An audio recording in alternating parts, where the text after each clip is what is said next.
తెనాలిలోని మారిసుపేటలో గల 22వ వార్డు మాజీ కౌన్సిలర్ షేక్ ఫాతిమా 10వ వర్ధంతిని ఘనంగా నిర్వహించారు.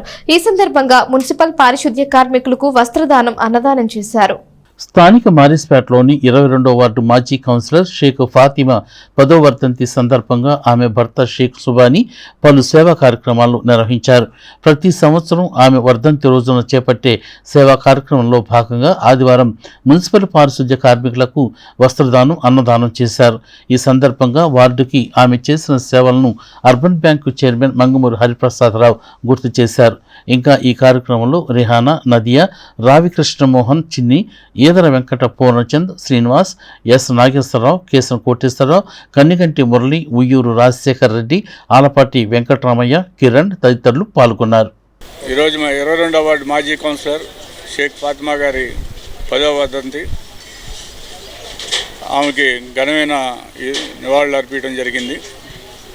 మరి సుబానీ గారు ఆమె భర్త ఆమె స్వర్గస్థాయిని కానించి ప్రతి వర్ధంతి పేదలకి నూతన వస్త్రాలు, అన్నదాన కార్యక్రమాలు ఆమె మీద ఉన్న ప్రేమతో ఘనంగా ఈ రోజుకి ఈ సంవత్సరానికి కూడా చేయడం అనేది చాలా గొప్ప విషయం. మరి ఫాతిమా గారి గురించి చెప్పాలంటే 22వ వార్డు కౌన్సిలర్ అయినాక రాజా గారి నాయకత్వంలో మరి సుబానీ గారు, ఫాతిమా గారు కలిసి ఆ వార్డులో కొత్త రోడ్లు నిర్మించడం కానీ, డ్రైనేజీ వ్యవస్థ అంతా సక్రమంగా చేసి కొత్త కాలువలు నిర్మించడం, మరి అప్పుడు అన్న చంద్రబాబు గారు ఇచ్చిన టిట్కో ఇళ్ళు ఇద్దరు కలిసి జాగ్రత్తగా పేద ప్రజలకు ఎవరైతే ఉన్నారో వాళ్ళకి లబ్ధి చేకూరే విధంగా ఇళ్ల స్థలాలు కానీ ఇవ్వడం జరిగింది. అదేవిధంగా పార్టీ యొక్క సంక్షేమ పథకాలు లబ్ధిదారులకు చేసే విధంగా ఆమె చాలా కృషి చేసింది. కొన్ని అనారోగ్య కారణాల వల్ల ఆమె స్వర్గస్థులయ్యారు. అదే క్రమంలో మరి బై ఎలక్షన్ వచ్చినాక గౌరవనీయులు అన్న ఆల్బర్ట్ రాజేంద్ర ప్రసాద్ గారు ఎవరైతే కార్యకర్తలు నమ్ముకొని ఉన్నారో మరి ఆ కుటుంబానికి న్యాయం చేయడం విషయంలో మరి రహానా గారికి ఆ రోజు కౌన్సిలర్ సీటు ఇవ్వడం జరిగింది. ఆ కౌన్సిలర్ సీట్ ఇచ్చిన క్రమంలో ఆ రోజు ఉన్న ప్రతిపక్ష పార్టీ వైసీపీ మరి గౌరవనీయులు మరి శివకుమార్ గారు వాళ్ళ పార్టీ సిద్ధాంతాలకి అనుగుణంగా మరి పోటీ పెట్టకుండా ఏకగ్రీవంగా జరిగేటట్టు సహకరించారు.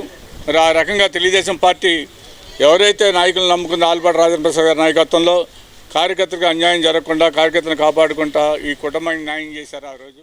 మరి అక్కడి నుంచి భర్త గారైన సుబానీ గారు ఈ పేదలకి దుప్పట్లు పంచడం కానీ, బట్టలు పంచడం కానీ, ఈ సేవా కార్యక్రమాలు ఆయన ఈ 10 సంవత్సరాల నుంచి చేయటం ఎంతో ఇది. 10 సంవత్సరాలు వారి భార్య గారు చనిపోయినా కానీ ఆమెను గుర్తుపెట్టుకుని అవి చేయటం.